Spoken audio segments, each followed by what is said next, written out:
নমস্কাৰ আইসকল।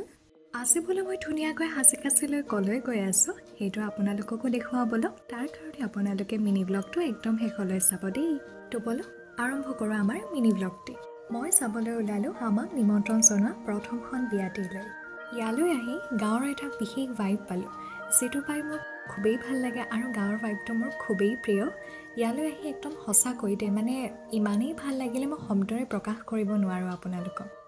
এতিয়া আকৌ খোৱাৰহে কথা, বলক এতিয়া খাবলৈ যাওঁ। বাহ বাহ বাহ, কি বনিছে নহয়, ইমান ধুনীয়া। মানে গাঁৱৰ ৰান্ধনীবিলাকৰ হাতৰ যাদুটোৱেই বেলেগ দেই। তাৰ পিছলৈ অকণমান বহি লৈ কেনে ঘৰমুৱা হ'লোঁ আমি। ঘৰলৈ আহি শুই বই লৈ তাৰো তাজা হৈ কেনে আকৌ এখন বিয়ালৈ ওলালোঁ নহয় মই। ঠাণ্ডাৰ দিনটো বোলো ভালো লাগে বেয়াও লাগে। ঠাণ্ডাৰ দিনটোতো বোলো মানে ধুনীয়াকৈ মানে ষ্টাইল কৰিব পাৰি, কিন্তু গৰমৰ দিনত সেইটো নোৱাৰি যেনিবা। কিন্তু এই ঠাণ্ডাটো আকৌ মানে ষ্টাইল ফালি থাকিলে নহ'ব নহয়, তো চুৱেটাৰখনকো পিন্ধি লৈছোঁ আৰু। এই ঠাণ্ডাত চুৱেটাৰখনো পাত্তা নাপায় দেই, সেইটো কাৰণে আহি লৈ কেনে ডাইৰেক্ট কফিতেই চকু মানে মোৰ। কফি খাই বৈ লোৱাৰ পিছত এতিয়া আহিলোঁ আমি খোৱাৰ জেগাটিলৈ আকৌ। ইয়াতো কি ধুনীয়া বনিছে দেই, ইমান টেষ্টি খানা আজি দিনে ৰাতিয়ে খাইছোঁ।